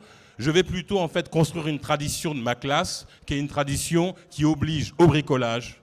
Vivre un quartier populaire, c'est vivre dans la tradition du bricolage, c'est-à-dire la créativité populaire. Il faut sans cesse inventer sa vie, sans cesse réparer. Et les consommateurs, c'est l'inverse des gens qui bricolent. Le peuple consommateur, c'est le peuple qui ne bricole plus, qui n'invente plus rien. Alors qu'on sait que les traditions les plus puissantes de nos sociétés sont des traditions populaires, qui ont été évidemment récupérées par le capitalisme et par la bourgeoisie pour en faire de la marchandise, mais qui sont pratiquées, des traditions musicales, des manières d'être, des manières de s'habiller, des vêtements, des manières de parler, quoi. Tu vois, moi qui viens des quartiers populaires de la banlieue de Paris, Ousmane Ballon d'Or, je voulais quand même dire qu'à un moment donné, y compris notre manière de parler a été capturée. On est à Lyon, mais tout le monde sait qu'il y a eu le Ballon d'Or quand même, excuse-moi, je précise. Non, mais pour dire que toutes nos manières de parler, et donc Benzema aussi, voilà, et donc notre parenté à la plaisanterie, comme celle-ci aujourd'hui, notre parenté à la plaisanterie, qui est une culture qui aime bien Châtiblain, notre parenté à la plaisanterie, notre capacité entre nous à nous chambrer avec de l'amour et du vrai amour révolutionnaire, c'est ça qu'on nous a appris. C'est ton incapacité de dire « Ah non, mais les choses, elles doivent être dites comme ça ». Non, les choses, elles sont dites comme elles doivent se dire et elles sont comprises parce que où c'est, qui c'est. C'est-à-dire on se sait, et moi je comprends bien. Évidemment, si je chambre ici avec Dembélé, c'est parce que je sais que Benzema, il a eu le Ballon d'Or. On sait. D'accord, on se sait. Et donc c'est important. Et moi je pense que pour venir d'un point de vue de la culture, je pense qu'en fait il est temps aujourd'hui qu'on se saisisse à travers en fait les outils culturels de nos luttes, qu'on les intensifie, qu'on crée des principes de répétition. Tu l'as dit, les Gilets jaunes, c'est aussi tous les samedis, quoi. C'est la tradition de la répétition. Ça revient, on sait quel jour c'est, ça devient une forme de tradition populaire. On s'y retrouve, pas simplement pour ce pourquoi on lutte, on s'y retrouve pour s'y retrouver. Donc ça crée un espace de possibilité sociale dont on a été dépouillé et on apprend aussi à reconquérir de l'espace et de la terre. Je vous rappelle quand même que pas de lutte décoloniale sans reprise de la terre. Ce n'est pas des métaphores qu'il nous faut. Il nous faut des choses concrètes. On reprend la ville, on reprend les quartiers, on reprend les espaces. Et une petite anecdote assez intéressante. Dans le Chiapas, quand ils ont voulu reprendre des villes, ils ont utilisé en fait des prétextes pour repérer les villes, tactique et stratégie. Et à un moment donné, ils se sont retrouvés à faire des manifestations autour du démantelage, vous savez, des statues des colons. On fait tomber une statue de Christophe Colomb. Ah ouais, on y va tous, ça fait une grande manif. On leur laisse un peu la main ferme parce que c'est quelque chose qui ne fait pas débat à ce moment au Mexique. La statue de Colomb doit tomber. Mais une fois qu'ils font tomber la statue de Colomb, ils ont repéré comment la ville est organisée. Ils ont repéré comment on rentre dans la ville. Quelques mois plus tard, ils prennent la ville. Tactique et stratégie. Pour moi, le carnavalesque qu'a convoqué les Gilets jaunes, qui existe dans nos luttes dans la Caraïbe française, dans ces endroits où ils s'inventent des choses que peut-être vous ignorez et que vous ne devez pas continuer à ignorer. Parce que nos convergences, c'est aussi des convergences de tradition de résistance. On doit se savoir, c'est-à-dire on doit apprendre les uns des autres qui sait faire ça, qui sait faire quoi. Ce moment du carnaval, c'est le moment où chacun ramène ses capacités à la mascarade. Et effectivement, pourquoi je parle de ça? C'est parce que moi, j'ai l'impression que les Gilets jaunes se font avoir dans leur histoire par le principe de respectabilité. La bourgeoisie leur dit, bon, ok, quand même, on vous a entendu, maintenant on vous donne quelque chose. Mais en fait, on n'a pas fait ça pour que vous nous donniez quelque chose. On a fait ça pour prendre le pouvoir. On n'a pas perdu de vue la stratégie. La tactique de faire ce moment d'inquiétement, il vise quelque chose qui n'est pas ce que anticipe la bourgeoisie, pas ce qu'elle comprend, pas ce qu'elle traduit. En fait, la traduction des affects populaires en stratégie bourgeoise, c'est là qu'on se fait avoir. Comme lorsqu'il y a des émeutes, et moi je préfère le terme émeute parce qu'il contient la dimension émotionnelle et l'investissement culturel qui est nécessaire, il comprend aussi, et ça a été dit auparavant, la nécessité de se rappeler de ceux qui sont morts avant, des blessés, de les célébrer et faire notre propre archive, plus qu'un mouvement de lutte a besoin de se rappeler. Quand on lutte aujourd'hui, on doit se rappeler des Gilets jaunes, des gens qui ont été blessés, comme on doit se rappeler du LKP en Guadeloupe, comme on doit se rappeler du mouvement des travailleurs arabes. Ça sert à ça de faire des luttes. Et c'est acculturation de nos luttes qui va avec l'acculturation de la France. C'est ça notre élément limite. On est incapable de créer une continuité des combats des quartiers. Ici, on est quand même à Lyon. Moi, tu me dis Vaux-en-Velin, comme tu m'as dit, ben moi, ça me rappelle quelque chose, parce que j'ai grandi, en fait, dans les coups de Vaux-en-Velin, j'ai grandi dans les étés chauds des années 80, et donc cette tradition-là, elle doit être reproduite, reconduite à travers des dispositifs de transmission qui sont, je cite, j'ouvre les guillemets, ou je cite, ou je me cite, des manifestations de puissance festives, tactiques et stratégiques. Merci à vous.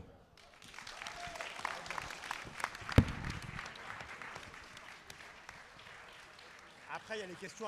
Alors, après, il y aura un échange. Après, il y aura un échange. Après, il y aura un échange. Un peu de discipline, s'il vous plaît. Non, après, il y aura un échange, tu pourras prendre la parole. Benzema, Ballon T'as envie de réagir maintenant? Benzema, Bah vas-y, viens. Ballon d'Or. Non, mais après, Benzema, Ballon d'Or. Il a dit Benzema, Ballon d'Or. Ouais, non, mais il n'y a pas d'aparté. Soit tu interviens, soit tu interviens pas, frère. Non, c'est juste sur la sémantique utilisée, en fait. Vous utilisez... Ah, pardon.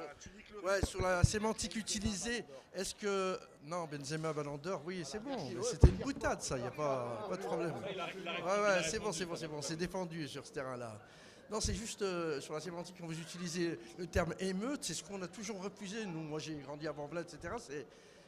On utilise plus le terme révolte, en fait. Et pour moi, émeute, ça catégorise, et en fait, c'est très péjoratif, et ça stigmatise, en fait. Une émeute, c'est une sémantique qui est utilisée par des journalistes, tous les gens qui nous, en fait, qui nous discriminent, qui contribuent à la racisation de ces territoires-là, quoi. C'est bon. C'est un peu ma cam, hein, l'émeute, donc j'y vais. Alors pourquoi je fais ça? Déjà, parler avec des mots à soi. Moi, la révolte des quartiers populaires, c'est un principe de respectabilité par rapport à la gauche blanche. Du coup, on est dans la révolte des quartiers populaires, on rentre dans les grandes catégories de lutte de la gauche blanche historique. Pour moi, la question de l'émeute, ça convoque l'émotion. Et qu'est-ce que je dis là? Je dis en fait que moi, je pense que ces populations non blanches ramènent de l'affect dans les luttes, ramènent de l'affect dans la gauche. Et donc cet affect-là, c'est aussi un rapport de mémoire de corps, de lutter avec ces morts, de lutter dans l'écho de ces morts. Il ne s'agit pas de projets politiques qui vont être qualifiés de manière respectable. Et ça, c'est un problème, moi je pense, d'organisations politiques ont besoin qu'on soit respectable. Moi, qui viens de la culture du carnavalesque, nous, on n'en a rien à foutre que la bourgeoisie trouve que c'est bien ce qu'on fait. On a besoin d'avoir des résultats. Et pour moi, la question de l'émeute peut complètement produire un résultat dès lors qu'on sait l'étudier et la penser comme un espace de transmission, de corps à corps, de rappel des morts. Pour moi, l'émeute est toujours l'écho d'une autre émeute. C'est notre archive dans les milieux populaires. Merci. Abdelkader, tu voulais réagir aussi? Non, juste sur le mot émeute, parce qu'avec Karim, on est du même quartier. C'est vrai qu'à l'époque, pourquoi on n'aimait pas le mot émeute? Parce que bon, c'est Victor Hugo, je ne vais pas faire l'intello, qui disait c'est la populace qui fait des émeutes et le peuple, lui, fait la révolution. Donc du coup, on se sentait... Mais non, mais limite, c'est pas ça. Mais je me souviens quand il y avait les émeutes à Vaud, nous, il y avait un truc qu'on kiffait, nous, les gens de... C'est que c'était TF1, ça avait été repris par plein de journaux, qui disaient l'intifada des banlieues. Et nous, on était fiers de dire, oui, c'est l'intifada des banlieues. Voilà, bon, en tant que député, je devrais faire attention à ce que... Voilà, mais donc le contexte très important. C'est en 90, c'est TF1, il y en a certains qui nous écoutent qui vont... Voilà. Donc après, voilà, la sémantique, c'est... Voilà, le plus important, c'est de dire qu'il y a sa bataille, quoi, derrière. Je savais pas qu'ils avaient invité Thomas Porte aujourd'hui. Alors, moi, je suis team émeute aussi. Je suis obligé de participer à ce mini-débat, mais j'aime bien le côté déstructuré de ce débat. Et après, on va laisser la parole, bien sûr, à Youssef pour la dernière intervention. Parce que pour moi, ça génère de l'insécurité. J'allais dire, de l'insécurité, tu vois, dans la bourgeoisie, au niveau le système. Tu vois, quand on dit, voilà, ce sont des émeutes, ça signifie, voilà, à un moment donné, nous, on n'a plus rien. Donc, on n'a plus rien à perdre. Donc, on est prêt à aller très loin. Vous le savez, vous prenez vos responsabilités, soit vous écoutez, et quand je dis ça, je parle aussi bien des gilets jaunes que des émeutes par rapport aux violences policières et notamment la mort de Naël. Mais c'est de dire à un moment donné, si vous nous mettez dans des états où nos corps sont martyrisés, sont même jusqu'à être tués, et ben nous aussi on pourra vous mettre dans un sentiment et dans un climat d'insécurité. Et c'est pour moi l'usage du mot émeute à cette vocation-là. Voilà, mais après, c'est des mots. Hein. Après, je pense qu'on se rejoint sur les idées, mais il ne faut pas, je pense, comment dirais-je, minimiser la capacité de ce mot émeute à créer de l'insécurité dans la bourgeoisie et dans ceux qui sont au pouvoir actuellement.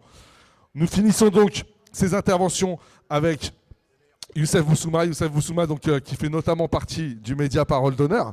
On sera demain en live, on peut le dire, on fait un peu de promo, à partir de 19h30, voilà, tous les lundis sur la chaîne Parole d'Honneur, PDH, sur Twitch, sur YouTube. Youssef, Wissam. Youssef, on le retrouve aussi sur des vidéos, voilà, notamment beaucoup sur la question palestinienne, on peut le dire. Voilà, et donc gros boulot, mais voilà, tous les lundis, on est en live sur Parole d'Honneur. Et je voulais dire aussi que demain, ce sera une intervention enregistrée. Nous recevrons Nordine. Pour ceux qui ne connaissent pas, non, pas Nordine Aoussat, l'autre Nordine. Nordine et Meryl, donc c'est un couple qui habite en région parisienne. Et en août 2021, alors qu'ils conduisaient dans les rues de Stein, dans le 93, ils ont subi un contrôle absolument illégal de la BAC du 93 et ils ont reçu des balles dans leur corps. Nordine a reçu 7 balles, Meryl a reçu 1 balle et a perdu l'enfant qu'elle portait. Et en fait, cette semaine, ça n'a pas été très médiatisé, mais Nordine, il a purgé une peine de prison parce qu'il a été condamné pour refus d'obtempérer, alors même que le policier qui lui a tiré dessus a été condamné pour lui avoir tiré dessus. Donc il y a une incohérence, mais pourtant, il y en a un qui a été enfermé, qui a été mis en geôle. Je vous laisse imaginer lequel des deux, le policier ou l'arabe. Voilà, simplement pour vous dire, pour vous donner un élément de réponse, Nordine est sorti de prison la semaine dernière. Voilà, il a passé plus d'1 année et il va être libéré sous contrainte d'un bracelet. Donc sa peine va se poursuivre alors qu'il est mutilé. Et donc demain, on le recevra, notamment avec également un député de la France Insoumise, Ali Diouara, qui fait également un travail très important sur la question des violences policières, mais il y a également Thomas Porte, je le signalais avant, qui fait également un travail très important comme d'autres. Mais voilà, ces 2 députés ont été particulièrement actifs ces derniers mois et ces dernières années. Et cette vidéo, elle sera disponible. Donc vraiment, il faudra la regarder, déjà écouter l'histoire de Nordine et la relayer à toi, Youssef. Donc voilà, toujours sur cette question, merci pour lui, merci pour eux, et à toi, Youssef. Oui, effectivement. Bonsoir. Et oui, effectivement, l'histoire de Nordine et Meryl est une histoire qui est effectivement un concentré de ce qu'est cette société profondément injuste, profondément raciste, profondément coloniale. C'est incroyable. C'est-à-dire quand on entend cette histoire, on a peine à y croire. On a peine à y croire. Le policier qui lui a tiré 7 balles dans le corps alors que la voiture était arrêtée, et heureusement ça a été filmé par des automobilistes. Le policier est en liberté, et nous qui avons assisté au procès, il fallait voir l'arrogance des policiers qui étaient là. Ils étaient tous en bande comme ça, en meute.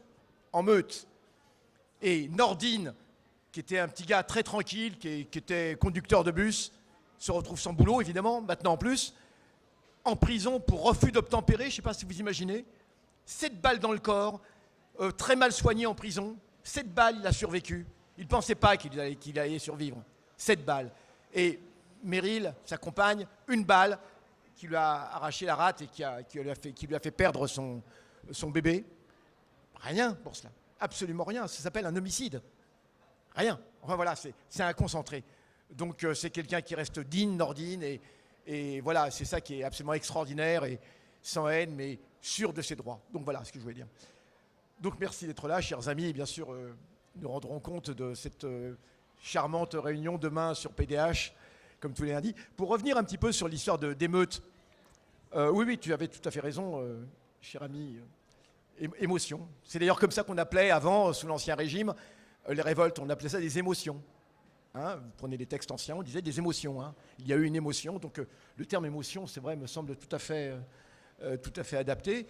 Et même au moment de la Révolution, puisque je crois que lorsqu'on parle de faire bloc, de faire peuple, on doit immanquablement revenir à la Révolution et à son moment le plus prestigieux, 93, Robespierre. C'est là où effectivement absolument. Comment, et c'est la Seine-Saint-Denis aussi, oui, un département qui nous est cher. Et donc voilà, c'est une émotion et effectivement, tu as raison de le dire, Samir, ça leur fait peur. Ça leur fait peur.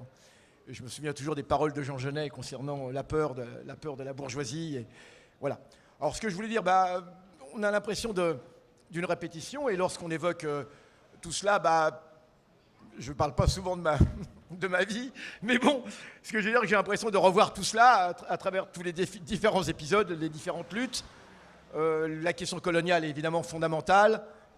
Personnellement, je suis issu de la guerre d'Algérie, bien sûr, et la question coloniale. Et cette question écologiste qui longtemps a été, je l'ai découverte surtout en Guyane, puisque j'ai bourlingué dans mes vertes années, et ce qui est fait à l'Amazonie, j'ai vu ce qui est fait à l'Amazonie, et c'est terrible déjà, ça a été une expérience pour moi incroyable, ce que le colonialisme français fait à l'Amazonie, et déjà à l'époque, j'avais 19 ans, hein, mais aujourd'hui, jusqu'à encore aujourd'hui, hein, c'est absolument effroyable, et ça aussi c'est un concentré de ce qu'est ce monde, hein. C'est vraiment de ce qui est fait à l'Amazonie, donc quand je dis l'Amazonie, c'est dans sa totalité, mais également les populations amazoniennes.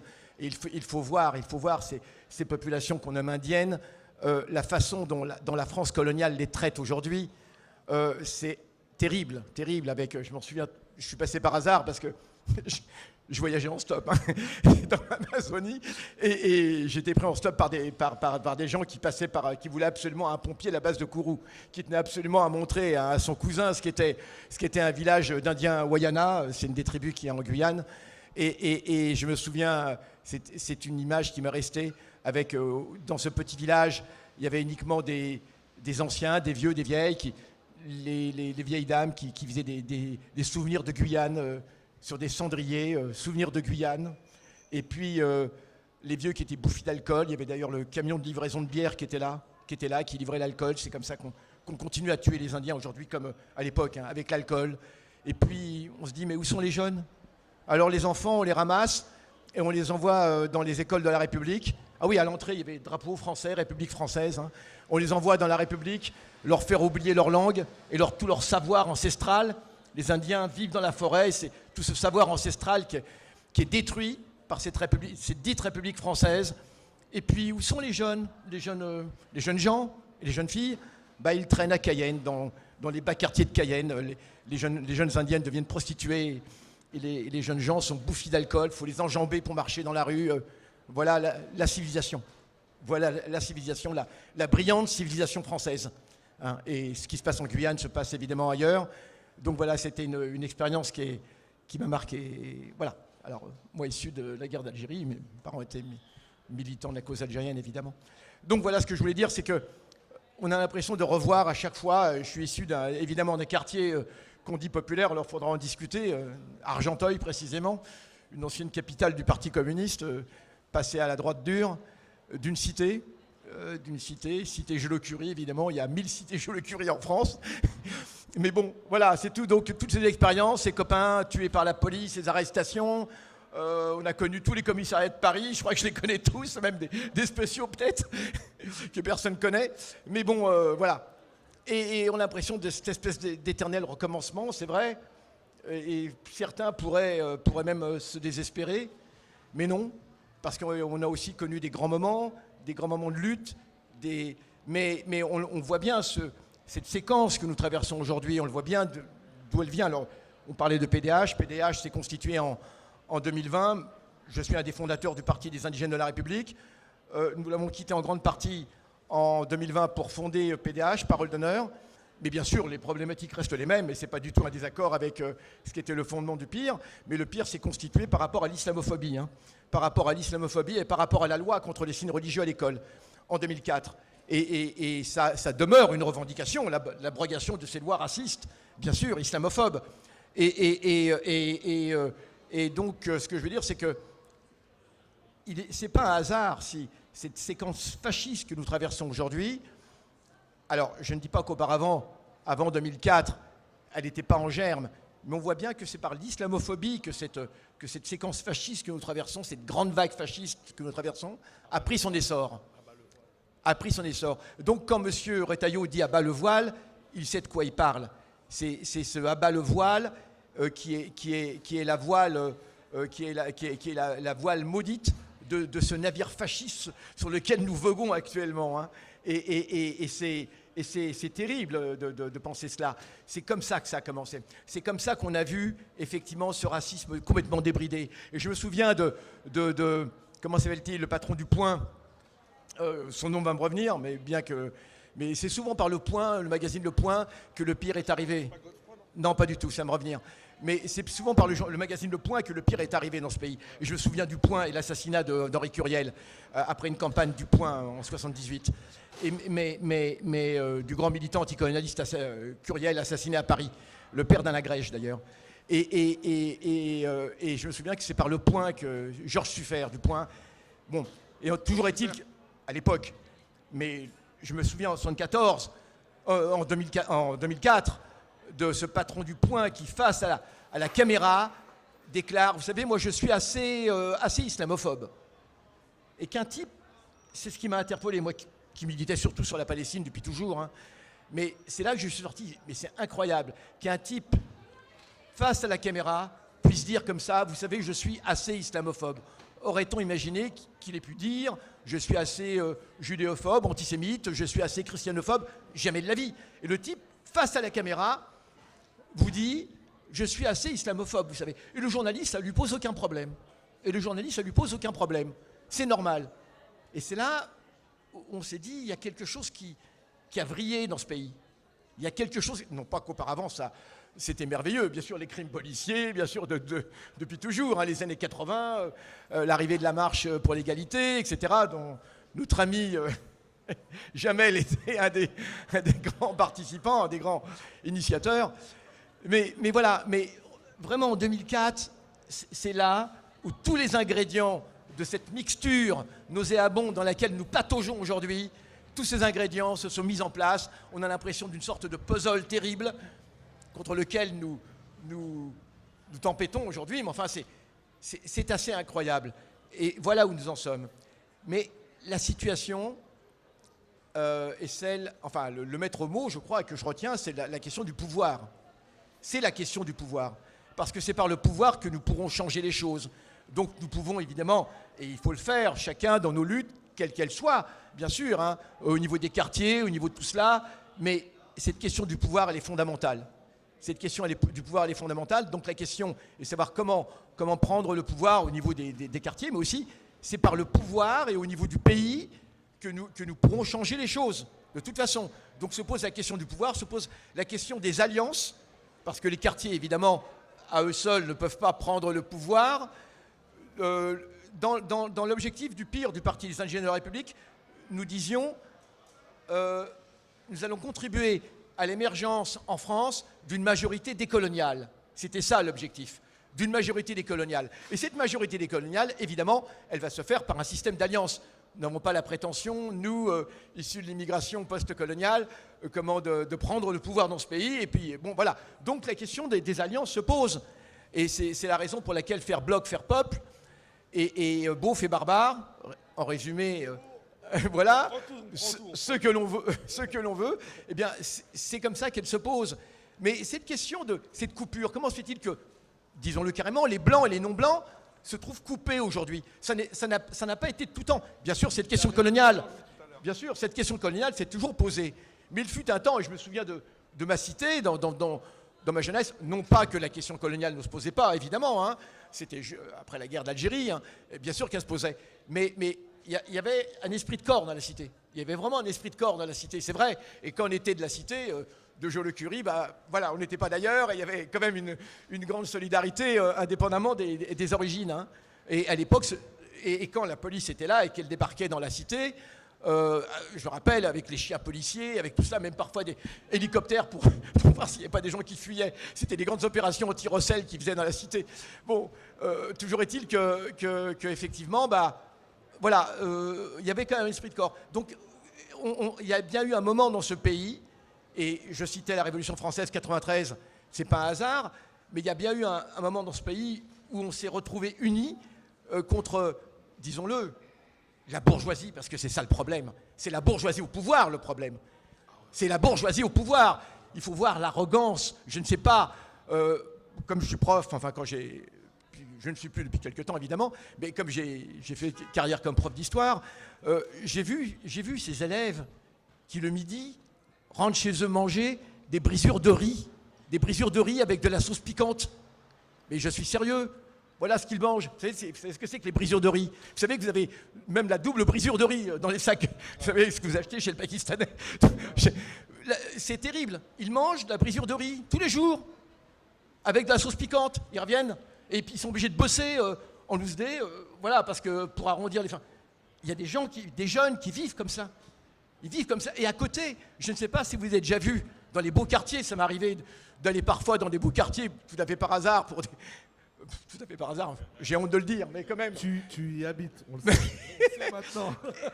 Mais il faut voir l'opulence dans laquelle des gens vivent dans ce pays.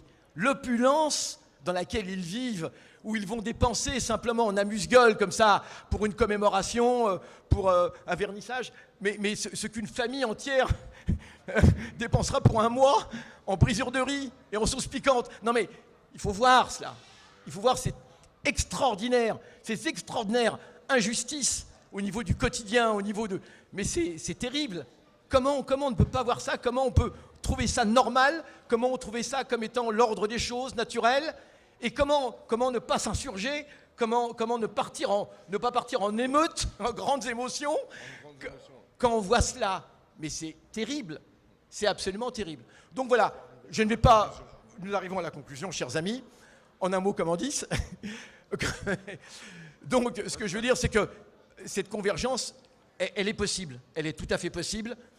Et elle doit l'être de toute façon, parce que ce sera ça ou périr. Ce sera ça ou périr tous ensemble. Et je prendrai l'analogie de cette flottille de la liberté qui est en train de voguer vers Gaza actuellement. Vous savez que dans 2-3 jours, ils vont arriver aux abords de Gaza. Et dans ces bateaux se retrouvent des gens de toute origine, même, je ne vais pas dire forcément de toute condition sociale, mais malgré tout, de bords politiques même très différents des fois. De bords politiques même très... Vous savez, hein, il y a des députés de la FI, il y a des gens... Et donc, c'est quelque chose d'assez extraordinaire. Donc, prenons l'analogie de ces navires qui flottent et qui filent vers Gaza pour la liberté. Et je pense que cela peut nous insuffler, non pas simplement un modèle, mais un esprit d'espoir, parce que c'est le maître mot, l'espoir. Nous avons les moyens aujourd'hui, en conjuguant cette recherche du pouvoir, nous avons les moyens de changer les choses. Absolument, nous avons les moyens de changer les choses. La FI ou d'autres partis sont des véhicules dans lesquels nous pouvons prendre place et nous en servir pour changer les choses, parce que quel que soit le parti politique, à lui seul, la FI, ils ne pourront pas changer les choses. C'est par notre action à nous que les choses pourront changer. Hein, et peu importe, enfin pas peu importe, mais prenons le bon véhicule et changeons les choses parce que c'est possible. Je ne vais pas paraphraser Attaque, mais un autre monde est possible. Mais vraiment. Merci. Je te cache pas que Youssef, quand tu es parti sur tes histoires de Guyane, j'ai dit mais là il est parti loin, il va nous emmener loin. Et je voyais le timing. Je dis mais pour qu'il revienne, mais non mais là je te dis respect. Je te dis respect parce que tu as fait une sorte de circonvolution comme ça pour revenir au sujet, au thème. Et non, franchement, pour ça, merci. Merci à tous les 5, vous avez été brillants. Vraiment, on peut les... Non, vraiment, vous avez... Parce que chacun a apporté, tu vois, sa personnalité, sa fonction, sa science. Enfin, voilà, c'était très complémentaire. Vraiment, moi, j'ai adoré, à part la partie sur le PSG. Franchement, j'ai adoré, j'ai adoré cet échange avec le frère qui a fait un happening et tout. Enfin, cette table, elle était pour moi. Oui, bonjour. Alors, moi, c'est pas une question du tout que je vais poser. En fait, j'ai écouté avec attention vos 5 interventions. Moi, je voulais dire simplement que je suis d'un quartier à Villeurbanne qui s'appelle le quartier Bel-Air-les-Brosses, qu'on a une association. Et pour rejoindre un peu ce que disait Abdelkader tout à l'heure, nous, ça fait quand même des années que sur le quartier, on se bat pour que les choses essayent d'évoluer un peu, de changer. Cette année, on a quand même fait le 5 avril, le printemps de la Palestine, qui a été un succès important, ce qu'on a fait avec les gens du quartier. Et pour le quartier, on a voulu que ça se fasse.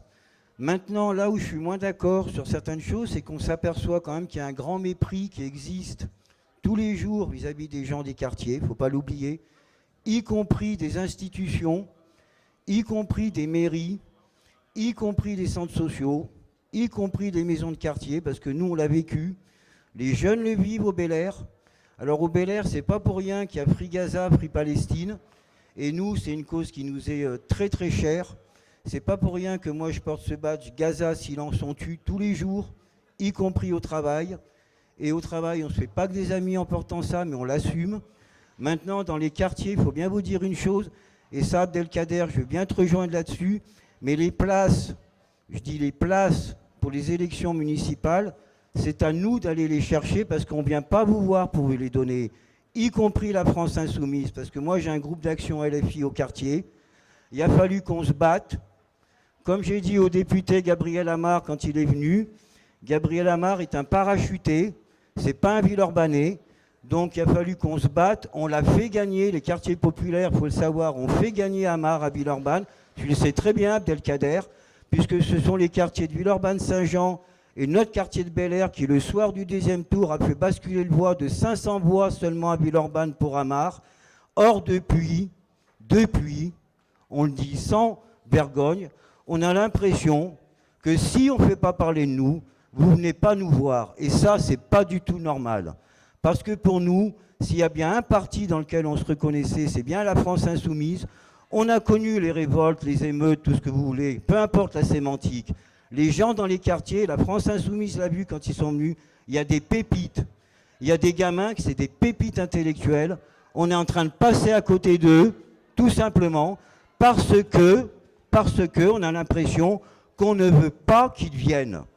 Et ça, je peux vous dire, dans les quartiers, même encore actuellement, à 6 mois des municipales, on ne le vit pas bien. Voilà, ça, c'est mon message. Merci. Merci. Une deuxième ou pas? Oui. Très rapidement, très rapidement, parce qu'il y avait une autre personne aussi qui voulait parler.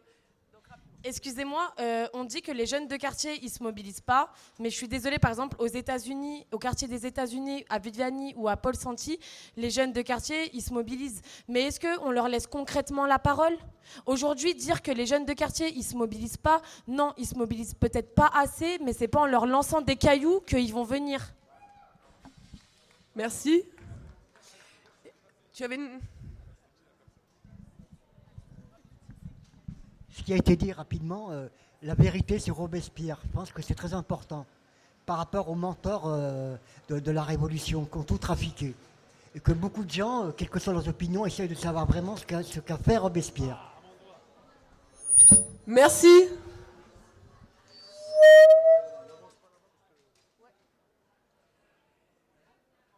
Eh bien, on va terminer. Tu veux parler? Allez, rapidement. Bonsoir.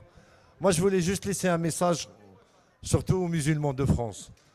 Sur la vie de ma mère, ça fait mal au cœur quand on voit nos frères. Ils se font assassiner 24/24. Et vous êtes sur les réseaux sociaux en train de danser, s'amuser. On est 7 millions d'Algériens en France. Vous ne pouvez pas faire des lives pour la Palestine, franchement. Il faut les étouffer, ces gens. Voilà, c'est tout. Allah yarham khawtna fi Palestine, wa rabbi inshallah yakun ma'am. Salam alaikum. Inch'Allah. D'accord, pardon. Bonsoir.